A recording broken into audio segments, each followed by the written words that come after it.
하나님 말씀 같이 보시겠습니다. 오늘 계속 이어서 마가복음 12장입니다.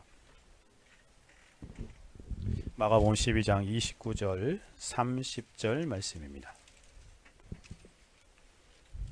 한 목소리로 함께 읽겠습니다.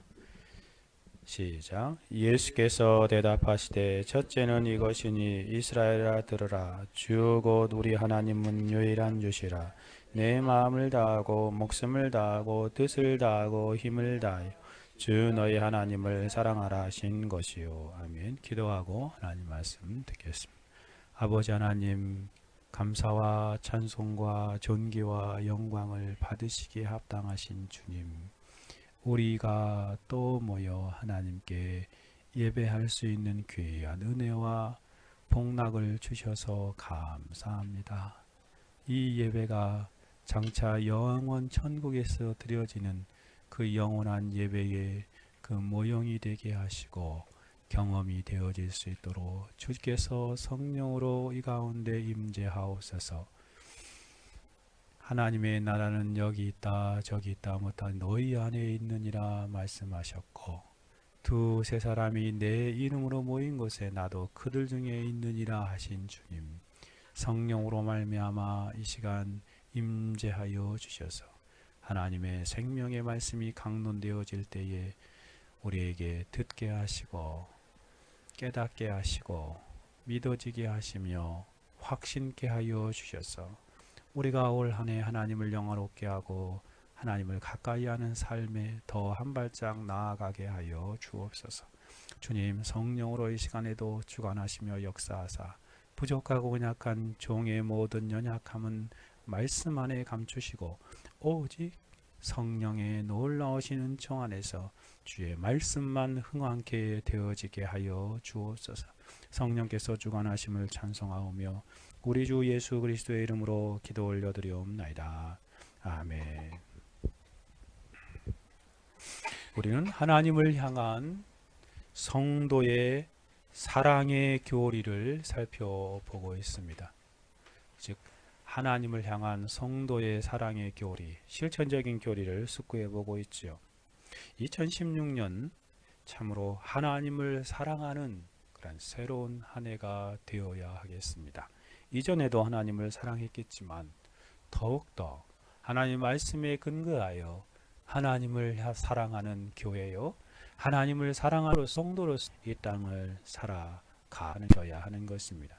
우리가 요한계시록을 읽다 보면 하나님께서 초대교회 소아시아 7교회에 사도 요한을 통해서 편지를 보내는 그런 장면이 또 내용이 등장하고 있습니다.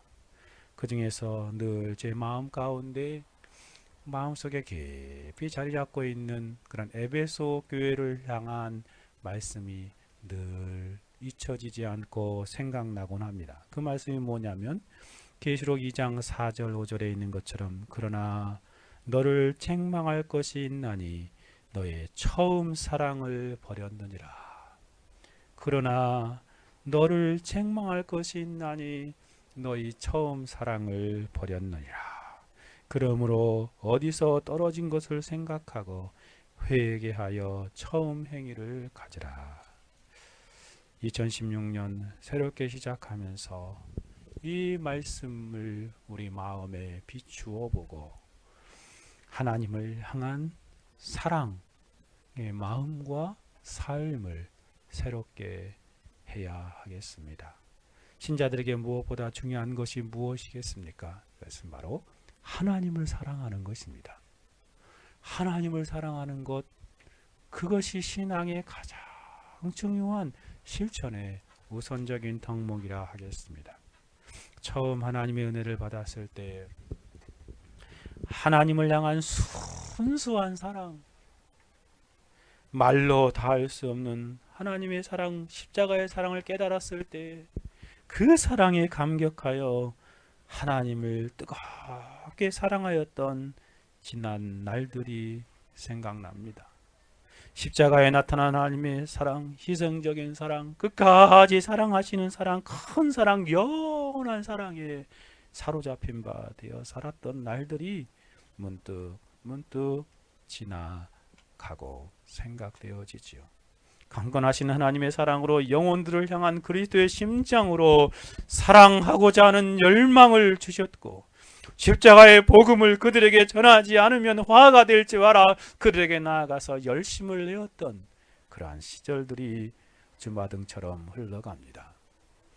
한 해를 시작하면서 하나님께서 에베소 교회를 향한 하나님의 책망의 말씀을 다시금 되새김질하며 회개함으로 첫사랑을 회복하여 하나님을 향한 사랑으로 그렇게 사라지는 한 해가 되어야 하겠습니다.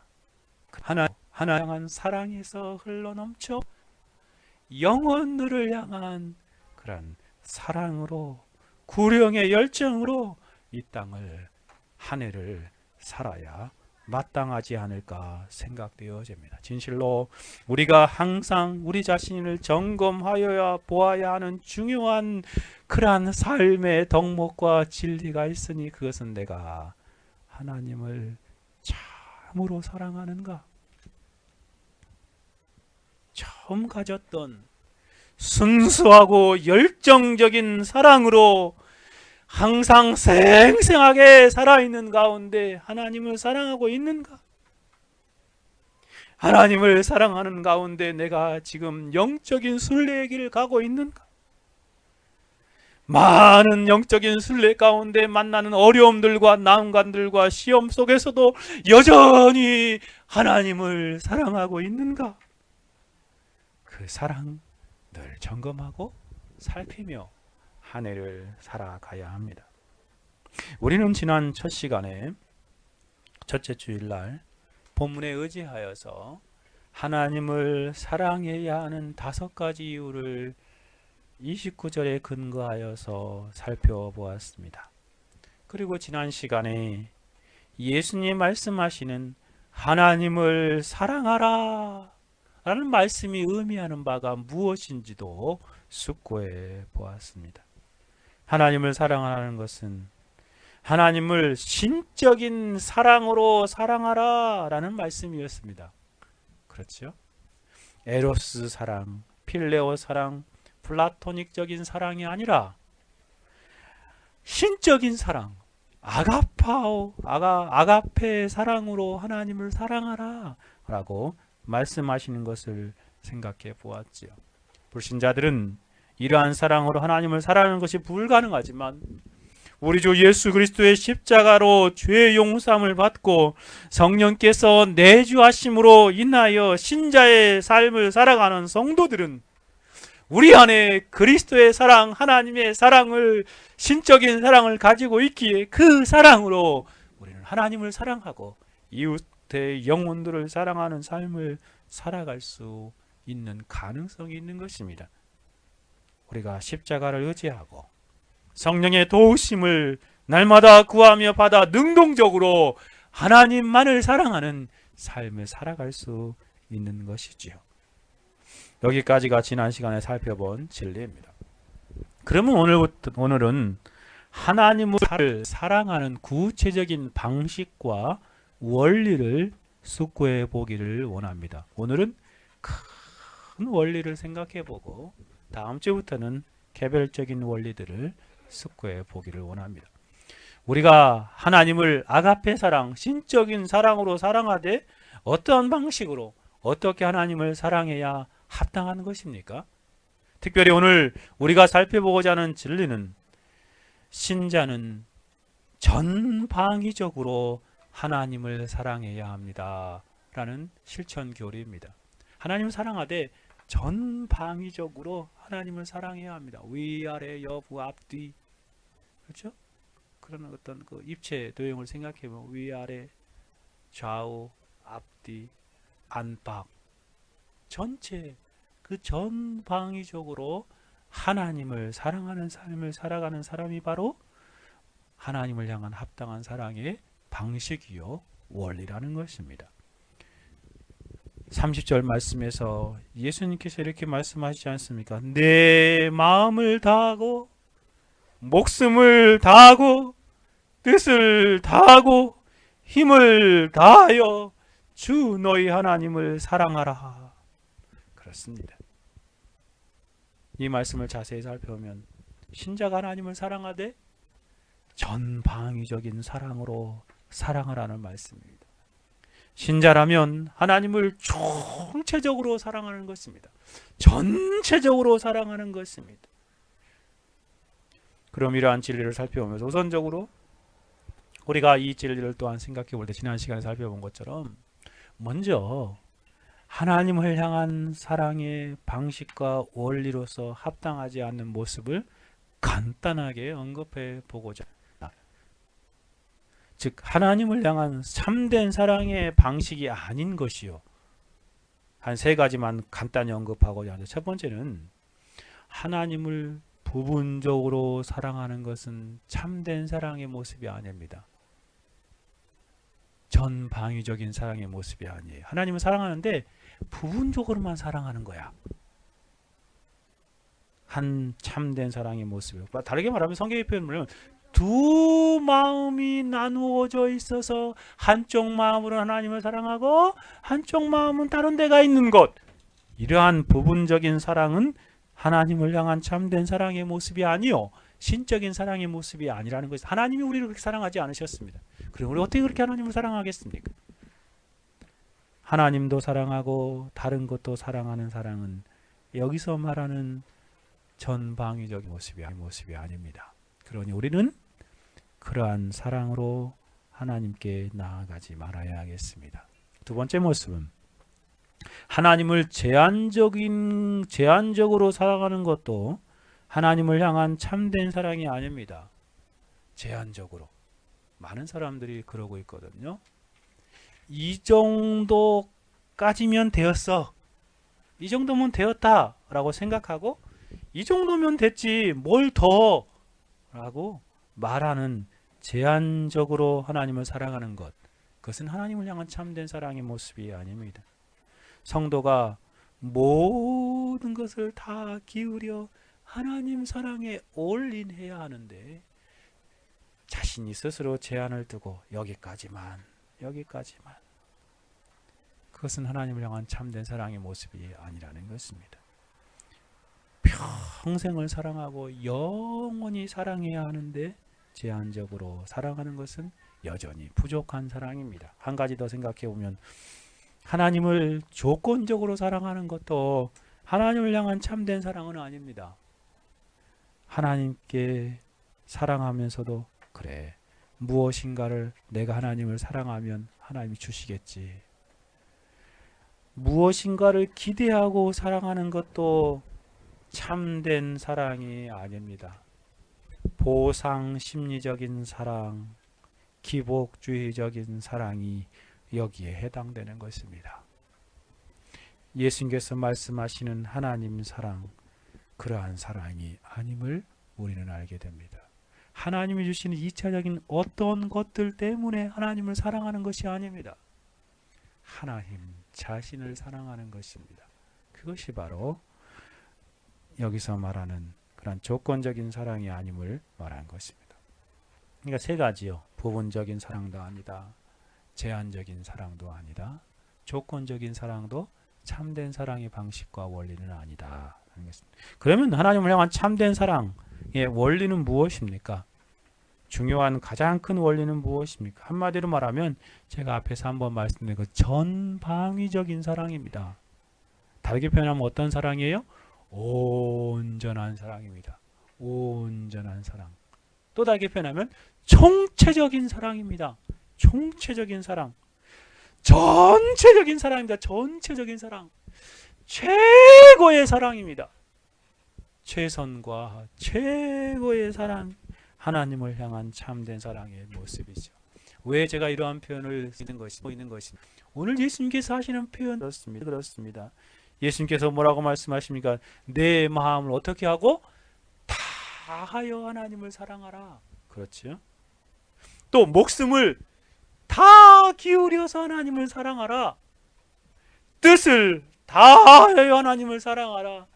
내 힘도 다 기울여서 주 너희 하나님을 사랑하라 라고 말씀하시기 때문에 그렇습니다. 예수님께서 동일한 표현을 4번이나 반복하시고 계십니다. 그게 뭡니까? 다하여, 다하여 하나님을 사랑하라 라고 말하기 때문에 그렇습니다. 우리가 이 표현을 묵상하여 볼 때에 우리는 하나님을 향한 참된 사랑이 전방위적이요 총체적이고 전인격적인 사랑임을 알게 되어집니다. 우리는 다하여라는 표현에서 하나님을 향한 참된 사랑의 세 가지 원리를 생각해 볼 수 있습니다. 온전하고 전적인 사랑입니다. 온전하고 전적인 사랑으로 하나님을 사랑하라는 말씀입니다. 예수께서 사용하고 계시는 다하여라는 표현은요, 원어에 보면 홀로스라는 의미인데 온이라는 뜻입니다. 즉 온, 그리고 또 홀이라는 그런 뜻입니다. 다른 표현은 all이라는 말도 있어요. 영어 표현은 all. 그러니까 모든이라는 말이죠. 모든 것. 그리고 다르게 보면 totality, 즉 전체라는 그런 의미가 있는 단어입니다. whole, all, totality라는 그런 단어의 의미입니다. 성경 원어 사전을 보면 그 원어 사전 연구하는 분들의 그 몇 분이 이렇게 바우어나 테일러나 엘리저 같은 분들이 원어 사전에 풀어놓은 걸 보니까 이렇게 해석하고 있더라고요. 이 단어를, 홀러스라는 단어를.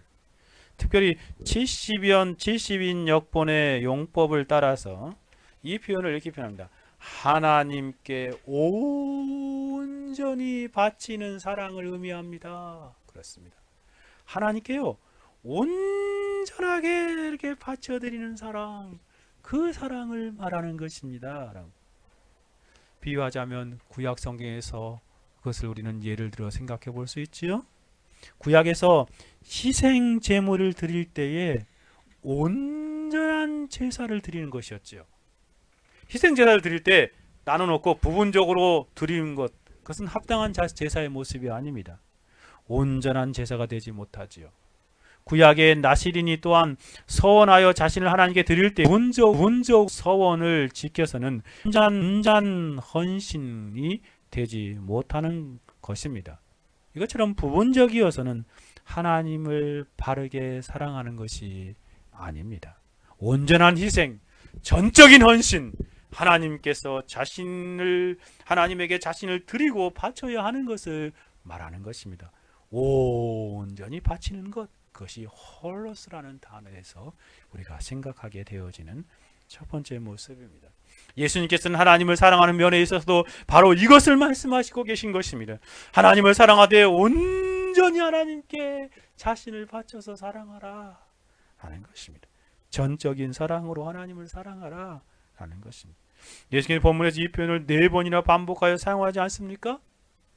한 번만 말씀하셔도 강력한 표현이실 텐데 4번이나 강조하시는 것을 볼 수 있습니다. 아주 강조하고 강조하시고 계시는 모습을 보게 됩니다. 하나님을 사랑하되 온전한 사랑, 완전한 사랑하는 것이 하나님을 향한 참된 사랑의 원리라는 말씀입니다. 그래서 찰스 하던 스펄전은 이 부분을 해석하면서 이렇게 말합니다. 하나님을 사랑하되 전적으로 사랑해야 합니다. 그렇습니다. 우리가 하나님을 사랑함에 있어서 부분적으로 사랑하지 않고 온전하고 전적인 사랑으로 주 하나님을 사랑해야 하는 것입니다. 나누어진 사랑이 아니라 온전한 사랑입니다. 부분적인 사랑이 아니라 전체적인 사랑입니다. 하나님은 온전하고 전적인 사랑을 받으시기를 원하시는 분이십니다. 이러한 온전한 사랑, 다르게 표현하면 이렇게 쪼개지고 나누어지지 않는 사랑을 말하는 것입니다. 나누어지지 않는 사랑. 하나님께서는 구원 얻는 신자에게 가장 중요한 의무로 주신 10계명 중에서도 제일 첫 번째 계명, 두 번째 계명에서 바로 이러한 사랑을 말씀하시고 계시지 않습니까? 첫 번째 계명이 무엇입니까? 너는 너 외에 다른 신을 내게 있게 하지 말지니라. 우리 안에 다른 신을 두지 말라는 것이에요. 그렇죠? 온전하게 하나님만을 사랑하라는 말이 아니고 무엇입니까? 덧붙여서 두 번째 계명에서는 구체적으로 말씀하십니다. 너를 위하여 새긴 우상을 만들지 말라.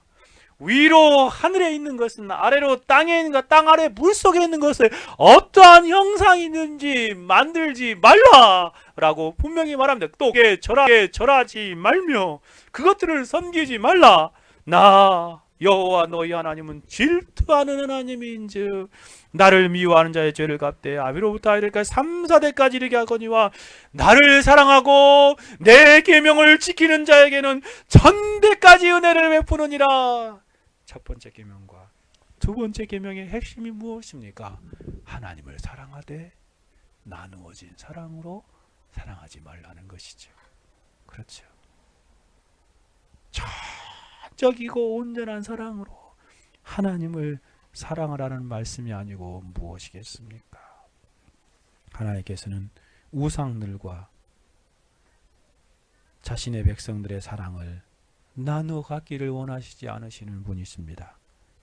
그러니 신자가 두 마음으로 하나님을 사랑하는 것은 하나님께 합당한 모습이 아닙니다. 다른 피조물 우상을 사랑하는 것은 더더욱 하나님이 가증스럽게 여기는 바입니다. 한번 생각해 보십시다. 우리들도 사랑하는 사람이 있다고 생각해 봅시다. 그런데 그 사랑하는 사람이 자신도 사랑하고 또 다른 사람도 자기와 같은 사랑으로 사랑한다면 그 사랑 합당하게 우리가 그대로 인정할 수 있겠습니까? 사랑하는 사람이 다른 사람을 사랑하는 것을 본다면 배신감을 느끼고 실망하지 않겠습니까? 질투하지 않겠습니까? 우리 자신도 온전한 사랑으로 상대를 사랑하지 못하면서 그러한 마음을 우리가 품지 않습니까? 하물며 우리를 온전하고 전적인 사랑으로 사랑하신 하나님이 우리의 나누어진 사랑을 원하시겠습니까? 독생자 예수 그리스도를 우리를 위해 주시기까지 온전하고 전적인 사랑으로 우리를 사랑하신 하나님이시지 않습니까? 우리의 전적이지 않는 사랑을 하나님께서 만족하시겠습니까? 온전하신 분이 나누어진 사랑으로 만족할 리는 없는 법입니다. 그러니 하나님 앞에 어떠한 사랑으로 사랑하겠습니까? 그런데 참으로 안타까운 것은 많은 사람들, 특히 신자들, 성도들 중에도 상당수가 하나님을 온전하게 사랑해야 함을 자주 망각하고 살아가고 있다는 것입니다. 하나님을 전적으로 사랑하며 살아야 한다는 것을 종종 잊어버리고 살아가고 있습니다.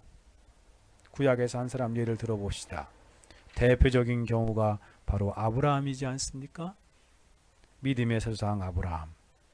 아브라함이 100세 이삭을 얼마나 사랑하였던지 하나님 보시기에 하나님보다 더 사랑하는 것처럼 보여질 정도였습니다. 그래서 하나님께서 어떻게 하십니까? 창세기 22장에 내 독자 이삭을 모리아 산으로 가서 번제로 드려라 라고 시험하지 않습니까? 하나님이 은혜를 주신 자녀라고 할지라도 하나님보다 더 사랑하는 사랑이면 하나님께 합당한 모습이 아닙니다. 하나님과 이삭으로 나누어진 사랑을 하나님께서 아브라함에게서 기뻐 받으시지 않으시는 모습이지 않습니까? 내 독자 이삭을 번제로 드리라. 아브라함이 정신이 번쩍 들었을 것이에요. 그렇죠? 하나밖에 없는 날에 정신이 확 깼을 것입니다. 아브라함이 정신을 차리고 하나님만을 온전히 사랑하는 자의 모습으로 전적으로 순종의 모습을 보일 때에 하나님께서 그에게 이렇게 말씀하시지 않습니까? 22절에 사자가 가로되 그 아이에게 그 손을 대지 말라. 아무 일도 그에게 하지 말라. 내가 내 아들 내 독자라도 내게 아끼지 아니하였으니 내가 이제야 내가 하나님을 경외한 줄을 아노라. 그렇습니다. 아브라함은 자기가 가장 사랑하는 독자 이삭을 하나님에게 아끼지 아니하는 사랑으로 바침으로 보여주셨습니다. 하나님의 말씀 전적으로 순종함으로 하나님을 얼마나 사랑하는지를 친히 보여주었던 것이지요. 베들레헴에서 이렇게 표현합니다. 처음에 고향을 떠날 때 아브라함은 자기 아버지보다 하나님을 더 사랑하고 있었음을 보여주었습니다. 그런데 여기서는 이제는 아브라함이 자기 아들보다 하나님을 더 사랑하고 있음을 보여준 것이 아니고 무엇이겠습니까? 묻고 있습니다. 바로 하나님이 요구하시는 사랑이 이러한 온전한 사랑입니다. 나누어지지 않는 사랑이요. 다르게 표현하면 오직 하나님만을 사랑하는 사랑, 하나님만을 100% 사랑하는 사랑이요. 하나님이 우리에게 요구하시는 사랑은 바로 다하는 온전한 사랑입니다.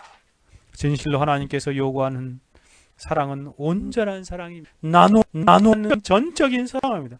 이것이 다하여라는 말씀에서 발견하게 되는 첫 번째 원리입니다. 그러면 두 번째 원리로 나아가 봅시다. 두 번째 원리는 우리 안에 있는 모든 것들을 다 동원하여 총체적으로 사랑하라는 말씀입니다. 온전한 사랑이 뿐만 아니라 총체적인 사랑을 말하는 것입니다. 우리 안에 있는 모든 것들을 다 모아서 총동원하여 하나님을 사랑하는 총체적인 사랑을 말하는 것입니다. 우리는 모든 것을 다하여 전체적으로 하나님을 사랑해야 합니다. 예수께서 말씀하신 다하여라는 표현은 말 그대로 전부입니다. 전체를 말하는 것입니다. 네 가지 표현을 사용하시면서 한결같이 각 항목마다 다하여 사랑하라, 다하여 사랑하라 라고 표현합니다. 다음번에 한 가지씩 살펴볼 것입니다.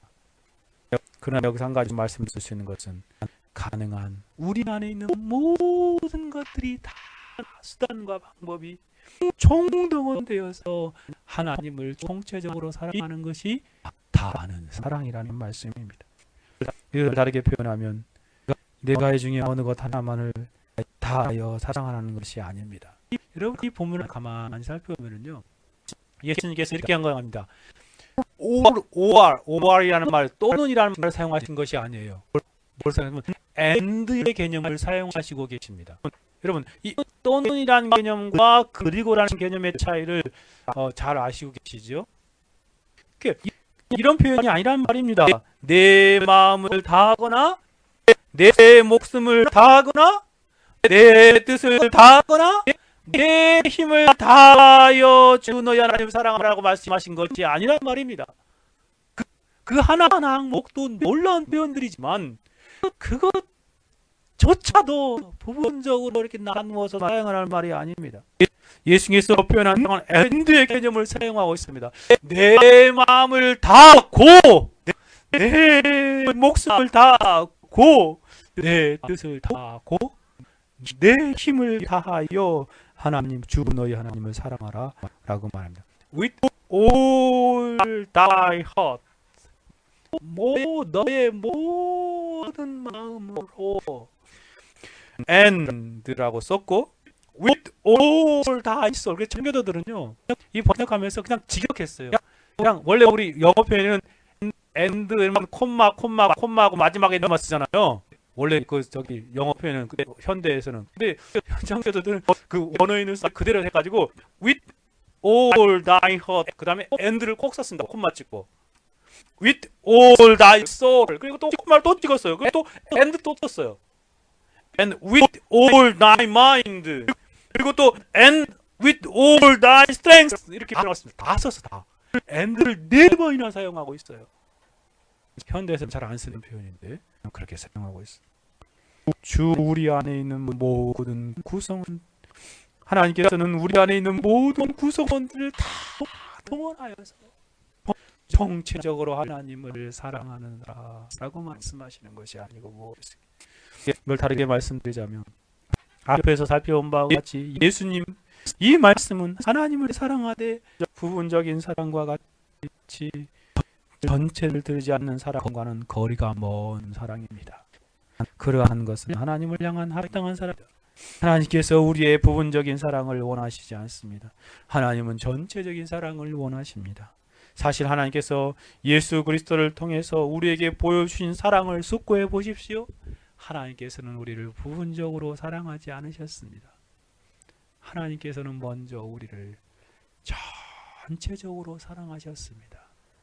자신의 모든 성품을 총동원하여서 저와 여러분을 사랑하신 그 하나님의 전체적인 사랑을 숙고해 보십시오.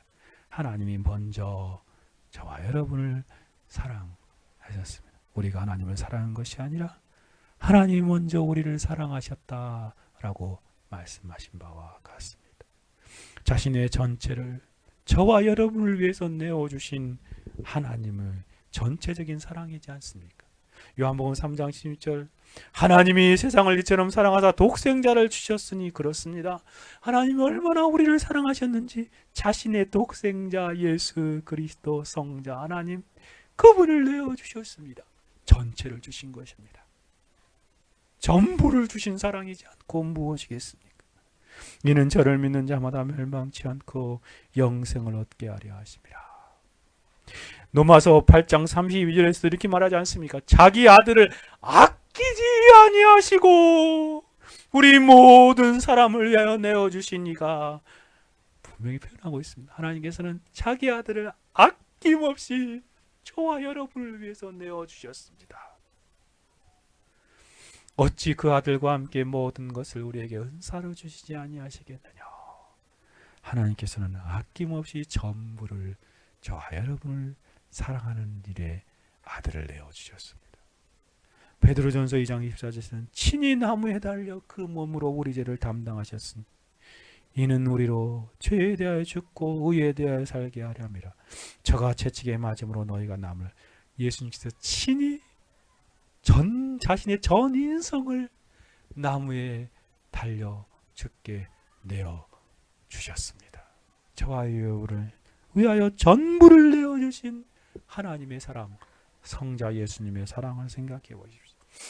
우리 예수 그리스도의 자신을 우리를 위하여 내어주시는데 총체적으로 전부를 내어주시며 사랑하셨습니다.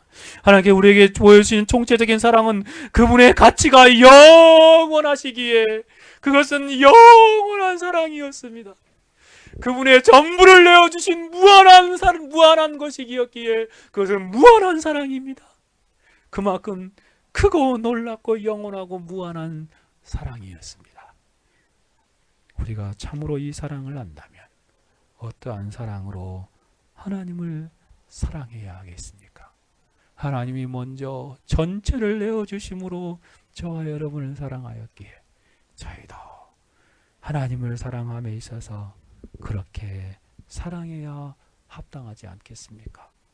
1만 달란트 빚을 탕감받은 사랑을 받은 사람이 어떠한 사람으로 주님을 사랑해야 마땅하겠습니까?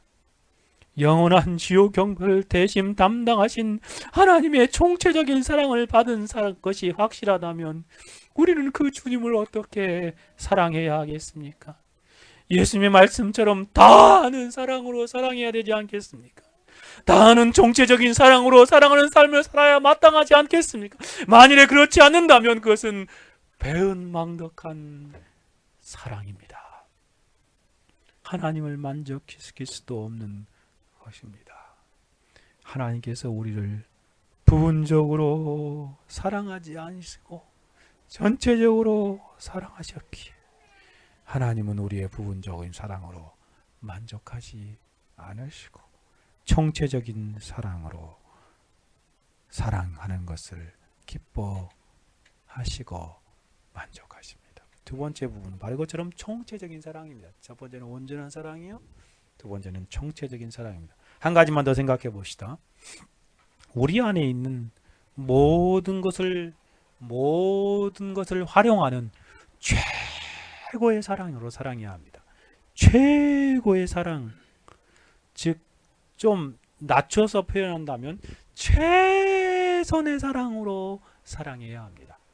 최고의 사랑이요, 최선의 사랑으로 하나님을 사랑하는 것, 그것이 바로 다하는 사랑입니다. 예수님께서 강조하시는 표현을 다시 한번 생각해 보십시오. all, wholos, 다하여 라는 표현은 다른 각도에 생각해보면 우리가 발견하게 되는 또 다른 하나님을 향한 사랑하는 방식이지 않습니까? 그것은 바로 최고의 사랑입니다. 최선의 사랑으로 사랑하는 것입니다.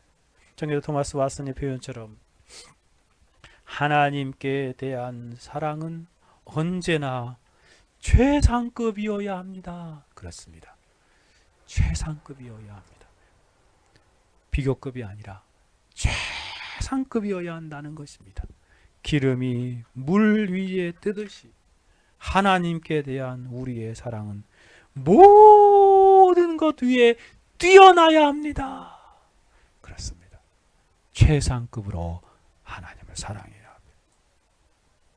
예를 들자면 부모나 형제나 자식이나 남편이나 아내를 사랑하는 것보다 더욱더 최상급으로 하나님을 사랑해야 한다는 것입니다. 더 깊게 말씀드리면 자기 자신을 사랑하는 것보다 더욱더 하나님을 사랑해야 한다는 것입니다. 이것은 예수님께서 이미 말씀하신 바이지 않습니까? 마태복음 10장 37절에 아비나 어미를 나보다 더 사랑하는 자는 내게 합당치 아니하고 아들이나 딸을 나보다 더 사랑하는 자도 내게 합당치 아니하다 라고 이미 예수님 말씀하시지 않습니까? 그런가 하면 다른 복음서 누가복음에서는 더 강력하게 이렇게 표현합니다. 누가복음 14장 26절에 보니 무릇 내게 오는 자가 자기 부모, 처자, 형제, 자매 및 자기 목숨까지 미워하지 아니하면 능히 나의 제자가 되지 못하고 누구든지 자기 십자가를 지고 나를 쫓지 않는 자도 능히 나의 제자가 되지 못하리라. 정말 그렇습니다. 더 사랑하는 자는 합당치 않다라고 말씀하신 뿐만 아니라 미워하지 아니하면 내 제자가 되지 못한다 라고까지 말씀하십니다. 물론 어떤 사람은 이러한 본문을 오해하여서 잘못 해석하기도 합니다. 어떤 사람은 이러한 말씀을 들으면 이상한 생각을 하지요.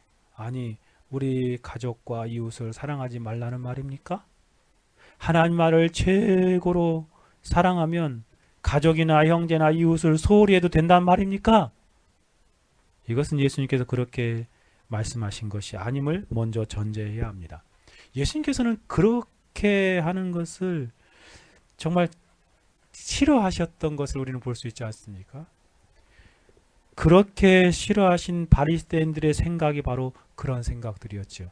그들은 어떻게 했습니까? 자신의 재물을 모두 하나님께 드렸다.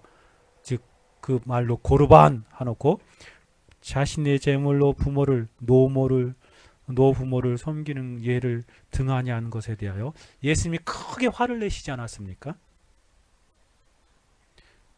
그러니까 그렇게 말씀하신 것은 아닌 것이지요.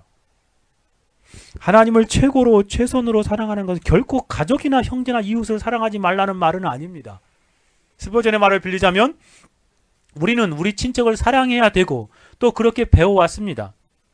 자기 가족을 사랑치 않는 사람은 이방인이나 죄인보다 더욱 악한 사람입니다. 그러나 하나님을 사랑하는 것만큼 가족이나 인척에 대해 사랑하는 자세는 바람직하지 못한 것입니다. 가족을 사랑하는 것이 중요하기도 하지만 하나님을 사랑하는 것은 더욱더 중요한 일입니다 라고 말하는 것입니다. 사실 하나님을 최고로 최선으로 사랑하는 사람이 진짜 자신의 가족을 참되게 사랑할 수 있지 않습니까? 그리고 이웃과 사람을 바르게 사랑할 수 있는 것입니다. 하나님을 최고의 사랑으로 사랑하지 않는 사람은 참된 가족 사랑, 형제 사랑, 이웃 사랑이 불가능한 것입니다. 왜냐하면 하나님을 향한 신적인 사랑의 마음 안에 이기적인 사랑이 배제되기 때문에 그렇습니다. 하나님을 향한 사랑하는 사람은 하나님을 사랑하기에 하나님이 사랑하는 피조물들을 하나님의 사랑, 신적인 사랑으로 사랑할 수 있게 되어지는 것입니다. 비유하자면 우리가 참으로 누군가를 사랑한다면 그 사람이 보여지는 성향, 말씨는 물론이거니와 그 사람의 태도나 자세나 행동을 그대로 배우게 되지 않습니까? 또한 그 사람을 좋아하면 그 사람이 좋아하는 것들을 좋아하게 되지 않습니까? 또한 그 사람이 싫어하는 것을 같이 싫어하게 되는 것입니다.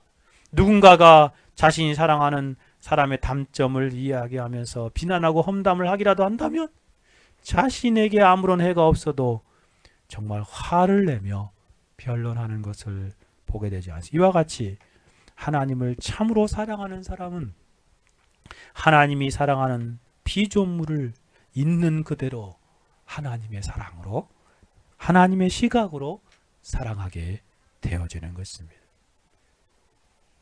그래서 하나님을 정말 최고로 최선으로 사랑한 사람은 이웃과 가족을 참되게 사랑하는 것입니다.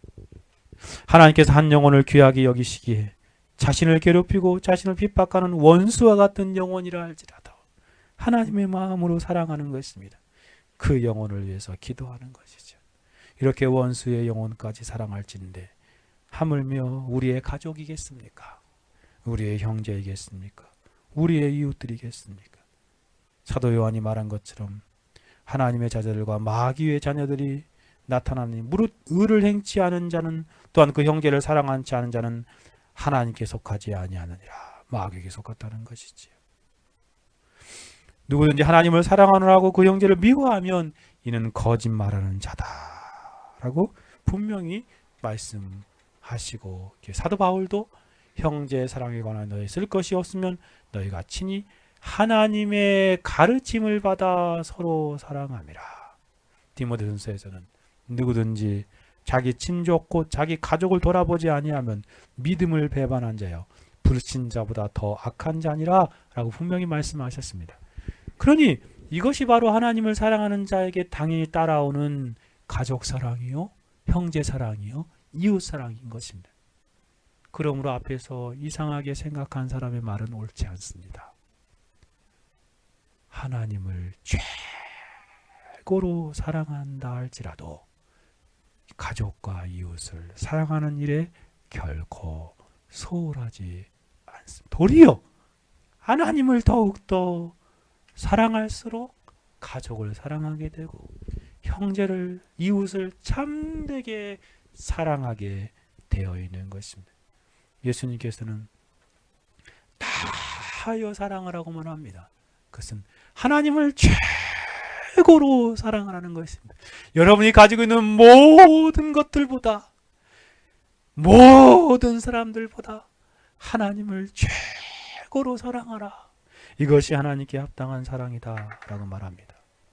여러분이 할 수 있는 모든 최선을 기울여서 하나님을 사랑하는 삶을 살아가야 한다는 것입니다. 저는 오늘 세 가지 말씀드렸습니다. 하나님을 다하여 사랑하라 하는 말씀에서 온전하게 사랑하라. 그렇죠. 총체적으로 사랑하라. 그리고 또 어떠한 사랑으로 사랑하라고요? 최고의 사랑으로 하나님을 사랑하라. 바로 예수님께서 우리에게 하나님을 사랑하는 큰 원리를 말씀해 주신 것입니다. 전체적으로 말하면 전방위적으로 하나님을 사랑하는 삶을 살아가라는 것입니다. 그러면 하나님을 어떻게 사랑해야 하는지 그 원리, 큰 원리를 살펴보았습니다. 예수님께서 말씀하신 바와 같이 다하는 사랑으로 사랑하는 삶을 살아가십시다. 온전한 사랑으로 하나님을 사랑하십시다. 총체적인 사랑으로 하나님을 사랑하십시다. 최고의 사랑을 하나님께 올려드리는 저와 여러분의 생애가 되어야 할 것입니다. 이것이 하나님을 향한 참된 사랑이요, 예수님께서 저와 여러분에게 가르쳐준 다하여 라는 말씀의 의미입니다. 사랑하는 여러분, 이러한 예수님의 말씀에 비추어 볼 때 저와 여러분의 사랑은 어떠합니까? 하나님을 향한 저와 여러분의 사랑은 어떠합니까? 하나님이 이렇게 온전하게 사랑하시고 계십니까? 하나님을 총체적으로 사랑합니까? 하나님을 향한 최고의 사랑을 나타내 보이며 인생을 살아가고 있습니까? 모든 인생들의, 저와 여러분을 비롯한 모든 인생들의 사랑의 수준은 턱없이 부족하지 않습니까? 불완전하고 온전하지 않는 부분적인 사랑입니다. 이것이 세상 사랑의 특징입니다. 그런데 우리가 신자라고 할지라도 세상의 사랑으로 하나님을 사랑하고자 한다면 하나님을 이렇게 사랑할 수 없습니다. 온전한 사랑, 총체적인 사랑, 최선을 사랑할 수 없어요. 세상에 가장 탁월한 사랑을 본받는다 할지라도 하나님을 향한 참된 사랑은 부족하기 마련입니다. 그러면 우리가 어떻게 참된 사랑으로 하나님을 사랑할 수 있다는 말입니까? 간단하게 몇 가지 실천적인 지침을 말씀드려 보려고 합니다. 특별히 제가 읽어본 청교도 책 가운데 이 부분에 대해서 가장 잘 정리하고 있는 토마스 빈센트가 쓴 보지 못한 그리스도를 향한 참된 성도의 사랑에서 제시하고 있는 몇 가지 지침을 간단하게 정리하여 말씀드려 보려고 합니다. 토마스 빈센트는 전체적인 3가지 지침을 말하고 구체적인 9가지 지침을 설명하고 있더라고요.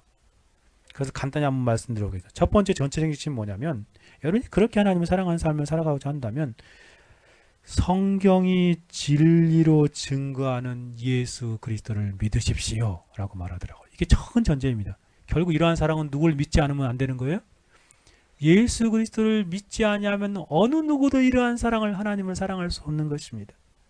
우리가 보이지 않는 하나님이지만 성경에 제시되어 있는 진리가 증거하고 있는 그리스도를 믿을 때에 하나님을 참되게 사랑할 수 있는 것입니다. 단도직입적으로 말씀드려서는 진리의 증거에 귀를 기울이지 않는 사람은 예수님을 믿을 수도 없고, 예수님을 믿지 못하는 사람은 예수님을 통한 하나님을 그렇게 사랑할 수 없는 것입니다. 그러므로 먼저 성경이 진리로 증거하는 예수 그리스도를 믿는 일이 큰 전제입니다. 두 번째 전제는 그리스도께서 혐오하시는 죄를 떠나십시오. 그리스도께서 미워하시는 죄를 떠나십시오. 참으로 하나님을 참되게 사랑하지 못하는 것은 바로 죄 때문이지 않습니까? 빈센트의 말을 그대로 인용하자면 그리스도에 대한 참된 사랑을 소유하고 싶다면 죄에 대한 확신이 있어야 합니다. 그리스도를 필요로 하는 여러분의 형편에 대한 인식이 있어야 합니다. 죄처럼 사악한 것은 없습니다. 죄처럼 해로운 것은 없습니다. 죄처럼 비참한 것은 없습니다. 죄처럼 치명적인 것은 없습니다. 그렇습니다. 우리가 죄에 대한, 자신의 내면에 있는 죄에 대한 분명한 인식을 먼저 가져야 합니다. 그리고 그 인식한다면, 내가 내 안에 있는 죄를 깨닫는다면 어떻게 되겠습니까? 그리스도께 달려나가서 매어 달릴 수밖에 없지 않습니까? 내 죄가 많고 정말 도저히 끊어버릴 수 없는 그러한 죄를 생각할 때, 죄가 크면 클수록, 많으면 많을수록 그리스도에게 더 매어 달리며 그리스도를 필요로 하게 되는 것입니다.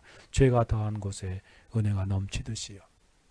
그러니 그리스도의 십자가로 인한 속죄의 은총을 베풀어 주신 하나님과 그리스도를 더더욱 사랑하기 위해서는 죄를 인식하고 그 죄를 미워하는 것입니다.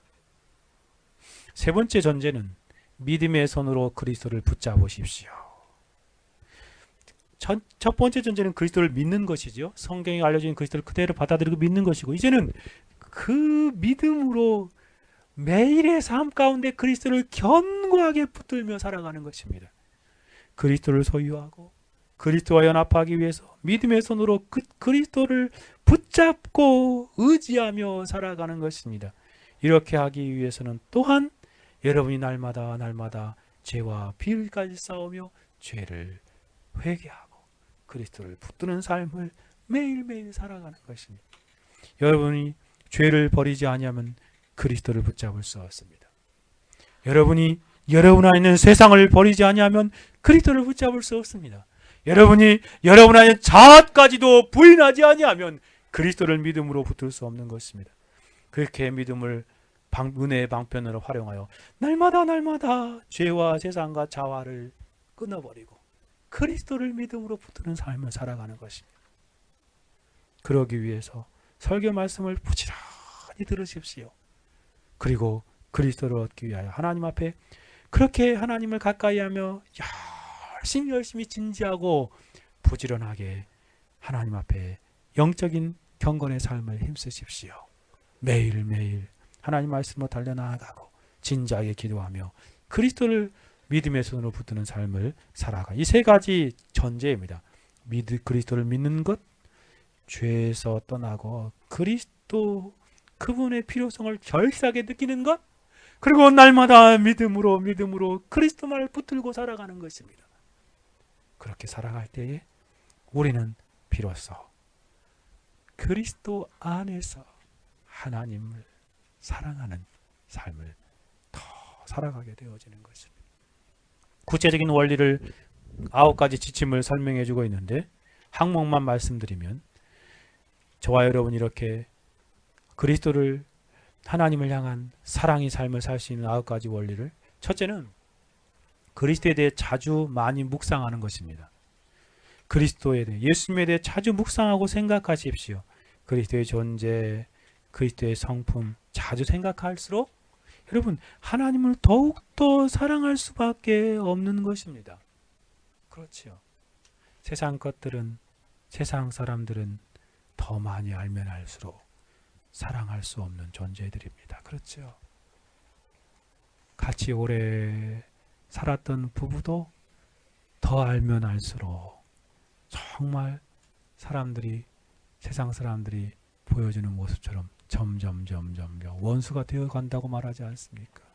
사람은 그런 거예요. 그러나 그리스도는 전혀 다릅니다.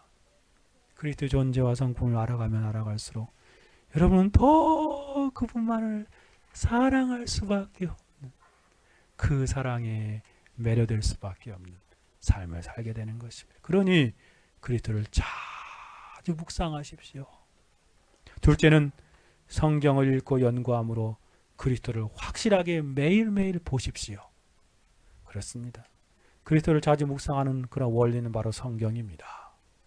성경에 나타나는 그리스도이지 자신의 상상 속의 그리스도가 아닙니다. 그러니 성경을 읽고 연구함으로 그리스도를 매일매일 보십시오. 거기 나타나는 그리스도의 자취들, 성품들, 그 속성들을, 그럴 때 우리는 그분의 사랑에 푹 빠져서 그분을 온전하게 사랑하고 정체적인 사랑과 최고의 사랑을 그분 앞에 내어드리는 삶을 살아가게 되어지는 것입니다.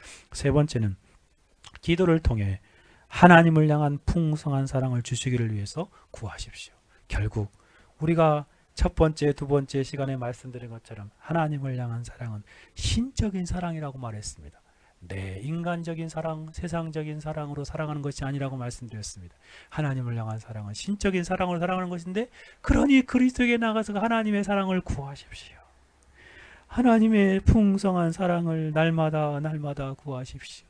하나님의 사랑이 성령으로 말미암아 우리 안에 부어진 바 되어지면 우리는 그 사랑 안에서 하나님을 덜하게 사랑할 수, 그리스도의 사랑의 깊이와 넓이와 길이와 높이를 증량하여 알기를 위해서 날마다 구하십시오.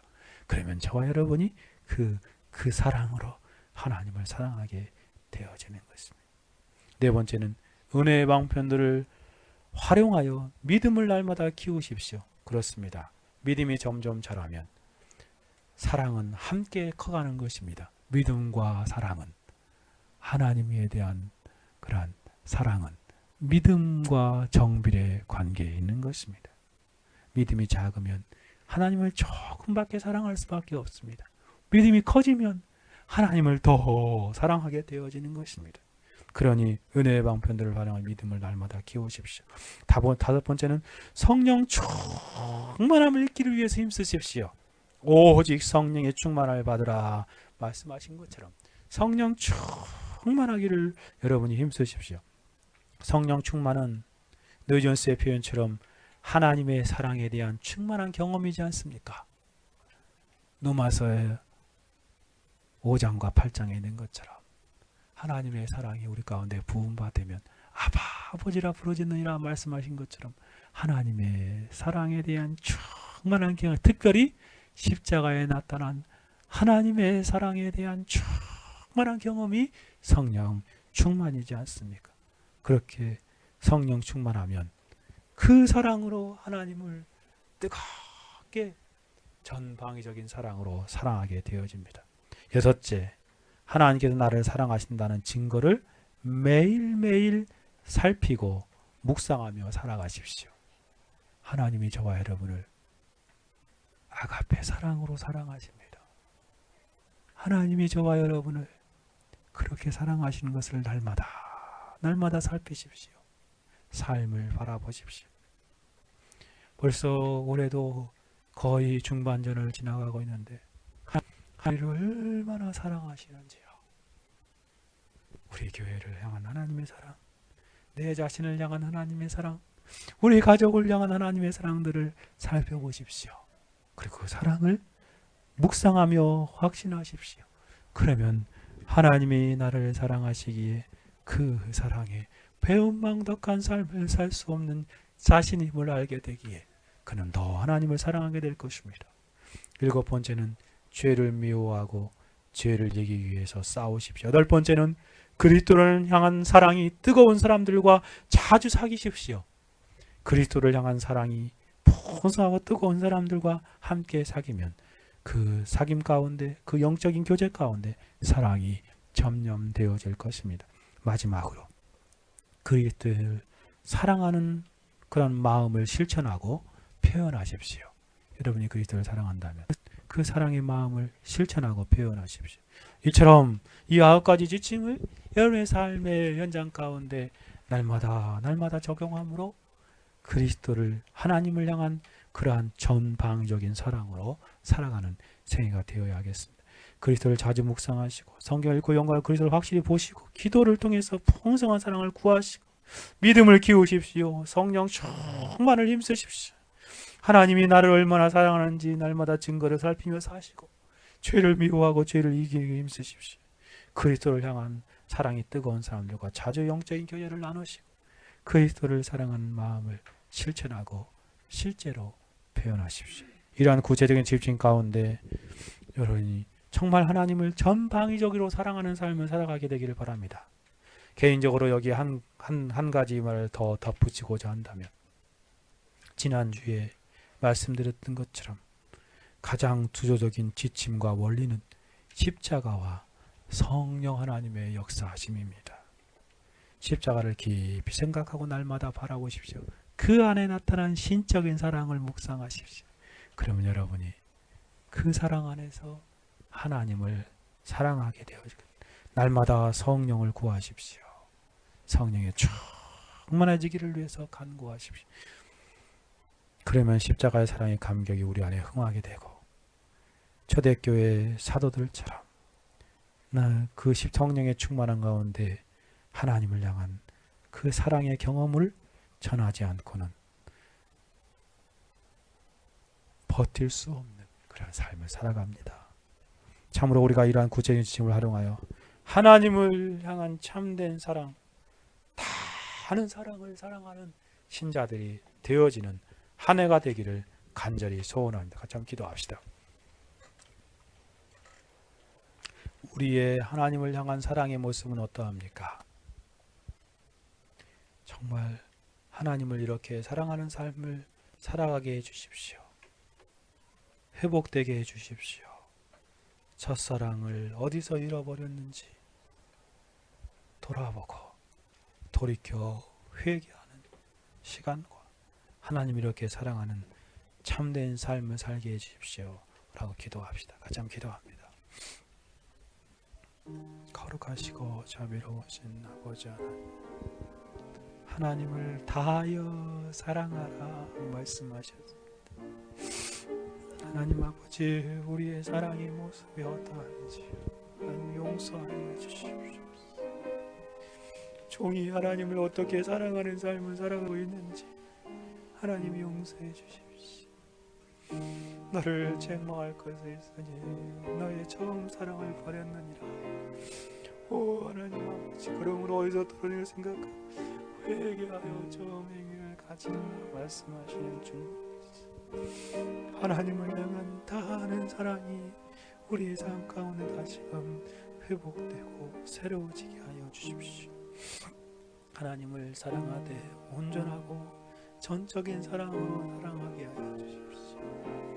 하나님을 사랑하되 전체적이고 정체적인 사랑으로 사랑하는 삶을 살아갈 수 있게 하나님을 사랑하되 최고의 사랑과 최선의 사랑으로 하나님을 사랑하는 삶을 살아가게 해주십시오. 하나님의 사랑에 푹 젖어서 하나님만을 사랑하며 하나님만을 섬기며 하나님만을 복된 신자로 이 땅에 살아갔습니다. 주여, 우리 청교도 개혁교회가 하나님을 이렇게 사랑하는 교회가 되어질 수 있도록 도와주시고, 우리 청교도 개혁교회에 속한 모든 사람들이 하나님을 향한 이러한 사랑으로 하나님 살아갈 수 있도록 도와주시고, 종의 영혼도 하나님을 향한 사랑의 깊은 그런 사랑으로 하나님을 사랑하는 삶을 살아갈 수 있도록 주여 도우시고 역사하여 주시옵소서. 오 하나님, 우리에게 그 하나님을 향한 사랑으로 하나님께 영광 돌리는 생애가 되게